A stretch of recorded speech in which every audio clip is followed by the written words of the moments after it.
Hello viewers, టాలీవుడ్లో ఆదర్శ దంపతులుగా చలామణి అవుతున్న మెగాస్టార్ చిరంజీవి, సురేఖ దంపతుల గురించి ప్రత్యేక పరిచయం అవసరం లేదు. ముఖ్యంగా ఈ జంట మెగా కుటుంబాన్ని ఉన్నత శిఖరానికి చేర్చడంలో పడిన కష్టం అంతా ఇంతా కాదు. నేడు మెగా కుటుంబం అంత మంచి పొజిషన్లో ఉందన్నా, ఆ కాంపౌండ్ నుంచి అన్ని సినిమాలు, అంతమంది హీరోలు చలామణి అవుతున్నారన్నా అందుకు ఈ జంటే మూల కారణమని చెప్పవచ్చు. ఇక ఫిబ్రవరి 18న సురేఖ బర్త్డే రోజున మెగాస్టార్ చిరంజీవి చేసిన పోస్ట్ కూడా వైరల్ అయింది. తన సక్సెస్లో సురేఖ పాత్ర చాలా ముఖ్యమని, సురేఖనే తన శక్తి అని చెప్పారు కూడా. అంతేకాకుండా వివాహ వార్షికోత్సవం కోసం ఎదురు చూస్తున్నానని కూడా చెప్పారు చిరంజీవి. ఫిబ్రవరి 28న చిరంజీవి, సురేఖల పెళ్లి రోజు. ఇప్పుడు మెగాస్టార్ అంటే ఒక శిఖరం. అయితే వీరి పెళ్లి నాటికి ఆయన సినిమాల్లో ఇంకా పూర్తిగా నిలదొక్కోలేదు కూడా. అయినప్పటికీ అల్లు రామలింగయ్య గారు చిరంజీవి గారిని అల్లుడిని చేసుకునేందుకు మొగ్గు చూపారు. అదే సమయంలో సురేఖకు కలెక్టర్ సంబంధం వచ్చినా చిరంజీవి వైపే మొగ్గు చూపారు అల్లు రామలింగయ్య గారు. ఇవే కాదు, చిరంజీవి, సురేఖల పెళ్లికి సంబంధించి చాలా విశేషాలు ఉన్నాయి. ఆ విశేషాలే ఆ కుటుంబానికి పునాదులు అని కూడా చెప్పవచ్చు.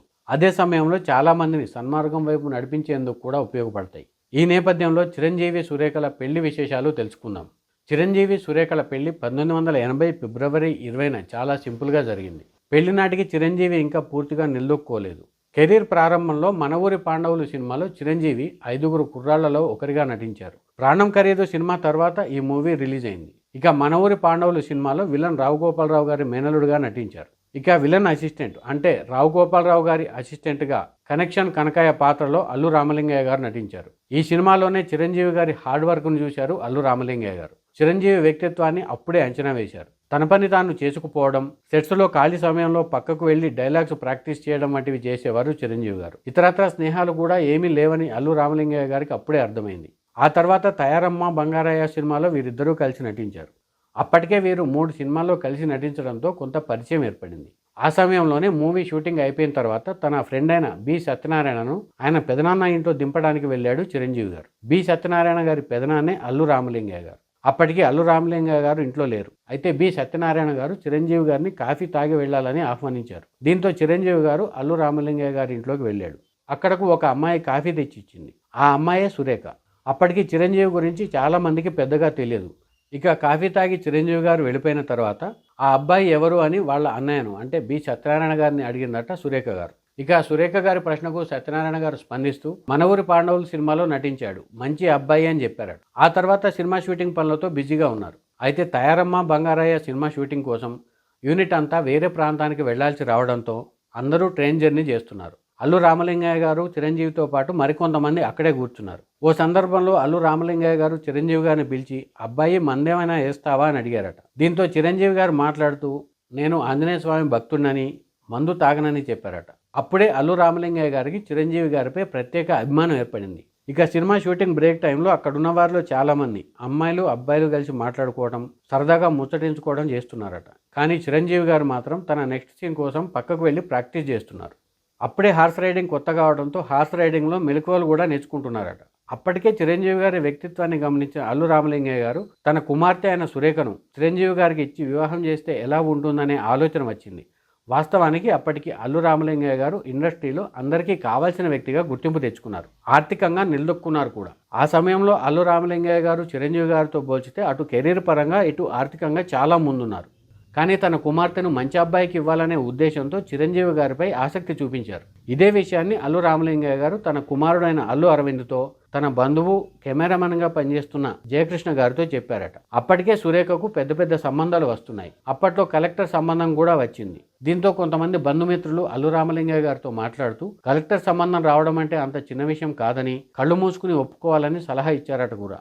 కానీ అల్లు రామలింగయ్య గారు మాత్రం వెంటనే నిర్ణయం చెప్పలేదు. ఈ విషయంపై అల్లు అరవింద్తో మాట్లాడితే ఆయనకు కూడా క్లారిటీ లేదు. ఆ సమయంలోనే నటులు అల్లు రామలింగయ్య కుటుంబానికి వెల్విషర్గా పేరున్న ప్రభాకర్ రెడ్డి గారితో ప్రస్తావించారు. ప్రభాకర్ రెడ్డి గారు అప్పట్లో చాలా మంచి సలహాలు ఇచ్చేవారని, అందరి మంచి కోరుకునేవారనే పేరుండేది. అదేవిధంగా వీరికి కూడా సలహా ఇచ్చారు. ఆయన అల్లు రామలింగయ్య గారితో మాట్లాడుతూ ఆడపిల్లలకు సంబంధాలు చూసేటప్పుడు హోదా, ఆస్తులు, ఆర్థిక అంశాల కంటే కూడా అబ్బాయి వ్యక్తిత్వానికి ప్రాధాన్యం ఇవ్వాలని, అమ్మాయి సుఖపడుతుందో లేదో చూడాలని చెప్పారట. అంతేకాకుండా చిరంజీవి చాలా మంచి అబ్బాయి అని, తనకు ఎలాంటి అలవాట్లు లేవని, బాగా కష్టపడి పనిచేస్తారని చెప్పారట ప్రభాకర్ రెడ్డి గారు. అప్పటికే అల్లు రామలింగయ్య గారికి చిరంజీవిపై ఒక ఒపీనియన్ ఉంది. తాను ఆలోచిస్తున్న కోణంలోనే ప్రభాకర్ రెడ్డి గారు కూడా అదే సలహా చెప్పడంతో తన కుమార్తె సురేఖను చిరంజీవికి ఇద్దామని ఫిక్స్ అయ్యారట అల్లు రామలింగయ్య గారు. సురేఖను కూడా ఒక మాట అడిగితే ఆమె తన నిర్ణయాన్ని తండ్రికే వదిలేశారు. అక్కడి వరకు ఒక ఎత్తు అయితే చిరంజీవితో ఈ విషయం ఎలా మాట్లాడాలనే ప్రశ్న ఎదురైంది. అప్పుడే జయకృష్ణ గారు మరోసారి ఎంటర్ అయ్యారు. చిరంజీవి గారిని కలిసిన జయకృష్ణ గారు ఇండైరెక్ట్గా పెళ్లి టాపిక్ తెస్తే తనకు అప్పుడే పెళ్లి చేసుకోవాలని లేదని, జీవితంలో స్థిరపడాలని, ఒక 5-6 ఏళ్లు పడుతుందని చెప్పారట. దీంతో చిరంజీవి గారు లాంటి వ్యక్తిని వదులుకోవడం ఇష్టం లేని అల్లు రామలింగయ్య గారు చిరంజీవి వాళ్ళ ఇంటికి జయకృష్ణని, అల్లు అరవింద్ని పంపించి విషయం చెప్పించారట. చిరంజీవి గారికి ఇష్టమైతే తమకు అభ్యంతరం లేదని చిరంజీవి గారి పేరెంట్స్ చెప్పడంతో చిరంజీవిని ఒప్పించడం ఒకటే మిగిలింది. అయితే మరోసారి అల్లు అరవింద్ డైరెక్ట్గా చిరంజీవి గారితో ఈ అంశాన్ని ప్రస్తావిస్తే తాను అప్పుడే పెళ్లి చేసుకోనని, తనకు కొన్ని బాధ్యతలు ఉన్నాయని, తనను తాను నిరూపించుకోవాలని చెప్పారట. ఈ విషయంపై ఇలాగే సాగతీస్తే లాభం ఉండదని అనుకున్న అల్లు రామలింగయ్య గారు చిరంజీవి గారి ఇంటికి వెళ్ళి వాళ్ళ కుటుంబంతో మాట్లాడారట. అల్లు రామలింగయ్య గారు చెప్పడంతో చిరంజీవి గారి కుటుంబ సభ్యులు కూడా చిరంజీవి గారిని ఒప్పించారు. అయితే ఎంగేజ్మెంట్ అయిన తర్వాత మరోసారి తనకు కొంత సమయం కావాలని అడిగారట చిరంజీవి గారు. కెరీర్కు సంబంధించి ఎలాంటి ఇబ్బంది ఉండదని, వివాహం చేసుకున్న తర్వాత అయినా కెరీర్ కొనసాగించవచ్చని చిరంజీవి గారి కుటుంబ సభ్యులు చెప్పడంతో వెంటనే పెళ్లికి ఒప్పుకున్నారు. అలా 2 నెలల్లోనే వీరి వివాహం చేయాలని నిర్ణయించుకున్నారు. 1980 ఫిబ్రవరి 20న వీరి పెళ్లి తేదీ నిర్ణయించారు. అల్లు రామలింగయ్య గారు పెళ్లి ఏర్పాట్లలో ఉన్నారు. సినిమా పెద్దలంతా వివాహానికి హాజరయ్యారు. అయితే ముహూర్తం దగ్గర పడినా చిరంజీవి గారు మాత్రం ఇంకా పెళ్లి మండపానికి చేరుకోలేదు. దీంతో అల్లు రామలింగయ్య గారితో పాటు చిరంజీవి గారి కుటుంబీకులు కూడా చాలా టెన్షన్ పడ్డారట. ఆ సమయంలో చిరంజీవి గారు నూతన్ ప్రసాద్ గారితో కలిసి తాతయ్య ప్రేమలీలలు అనే సినిమాలో నటిస్తున్నారు. ఆ సినిమా షూటింగ్ దాదాపుగా పూర్తిగా వచ్చింది. దీంతో తాను ఒక్కరోజు సినిమా షూటింగ్కి వెళ్తే సినిమా షూటింగ్ పూర్తయిపోతుందని భావించిన చిరంజీవి గారు ఆ రోజున కూడా షూటింగ్కి వెళ్లారు. పెళ్లి రోజున కూడా షూటింగ్ ఎందుకని చాలా మంది అడిగితే తన ఒక్కడి వల్ల చాలా మంది ఇబ్బంది పడతారని, అది తనకు ఇష్టం లేదని, అంతేకాకుండా సినిమాపై ఎన్నో ఆశలు పెట్టుకున్న నిర్మాత కూడా ఇబ్బంది అవుతుందని చెప్పిన చిరంజీవి గారు షూటింగ్లోనే ఉన్నారట. వాస్తవానికి మధ్యాహ్నానికే సినిమా షూటింగ్ పూర్తయిపోతుందని భావించారు. అయితే షూటింగ్లో ఇతర నటులు ఎక్కువ టేక్స్ తీసుకోవడం, సినిమా షూటింగ్ చివరి రోజు కావడంతో తన పాత్ర పూర్తి చేయాల్సి రావడంతో చిరంజీవి గారు అక్కడే ఉన్నారు. దీంతో ఆలస్యమైంది. అయితే మరి కాసేపట్లో పెళ్లి ఉన్నప్పటికీ చిరంజీవి గారు సినిమా షూటింగ్ వచ్చారని తెలుసుకున్న ఆ నిర్మాత వెంటనే షూటింగ్ కంప్లీట్ చేసి పంపించేశారట. అలా ఆ సినిమా షూటింగ్ కంప్లీట్ చేసుకున్న తర్వాత చిరంజీవి పెళ్లి మండపానికి చేరుకున్నారు. అయితే సినిమా షూటింగ్ జరుగుతున్న టైంలో తన షర్ట్ చిరిగిపోయింది. పెళ్లి సమయం కావడంతో హడావిడిలో అలానే వచ్చేశారు చిరంజీవి గారు. అయితే చిరిగిన షర్ట్తో పెళ్లి మండపానికి వచ్చిన చిరంజీవిని చూసి చాలా మంది షాక్ తిన్నారు. అందులో కొందరు ఇదేంటి చిరిగిన బట్టలతో వచ్చావు, చొక్కా మార్చుకొని సలహా ఇచ్చారట. అప్పటికే ముహూర్తం టైం అయిపోయినందున చిరంజీవి గారు స్పందించి ఇదే షర్ట్ వేసుకుంటే తాళి కట్టనివ్వరా అని ప్రశ్నించారట.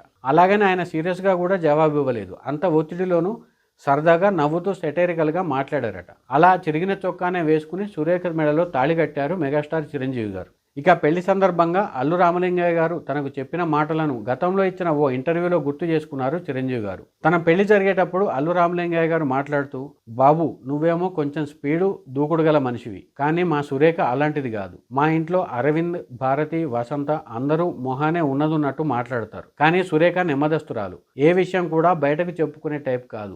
ఆమెను నువ్వే బాగా చూసుకోవాలయా అని చెప్పారట. ఈ మాటలు చెబుతూ అల్లు రామలింగయ్య గారు చూపిన ప్రేమను, ఆయనకు ఇచ్చిన మాటను మర్చిపోలేదు చిరంజీవి గారు. ఇక ఇదే అంశంపై చిరంజీవి గారు కొన్నాళ్ల క్రితం అల్లు రామలింగయ్య గారి శత జయంతి పుస్తకావిష్కరణ వేడుకలో మాట్లాడుతూ అల్లు రామలింగయ్య గారితో తనకు పరిచయం ఎలా ఏర్పడిందో వివరించారు. సురేఖతో తన పెళ్లి ఎలా జరిగిందనే అంశాలను కామెడీగా వర్ణిస్తూ చెప్పారు. ఒక రకంగా చెప్పాలంటే దేవతకు బలిచ్చే పొట్టేళ్లను అలంకరించి తీసుకెళ్లినట్టుగా తనను అలంకరించి తీసుకువెళ్లారని సరదాగా వ్యాఖ్యానించారు. మొత్తం మీద టాలీవుడ్లో ఉన్న మూల స్తంభాల్లో ఒకరైన మెగాస్టార్ చిరంజీవి గారు అటు కెరీర్లోనూ, ఇటు సహాయక కార్యక్రమాల్లోనూ, అటు తన కుటుంబ జీవితంలోనూ చాలా మందికి ఆదర్శంగా నిలిచారని చెప్పవచ్చు. ఇవి మెగాస్టార్ చిరంజీవి గారు, సురేఖ గారి వివాహానికి సంబంధించిన అంశాలు.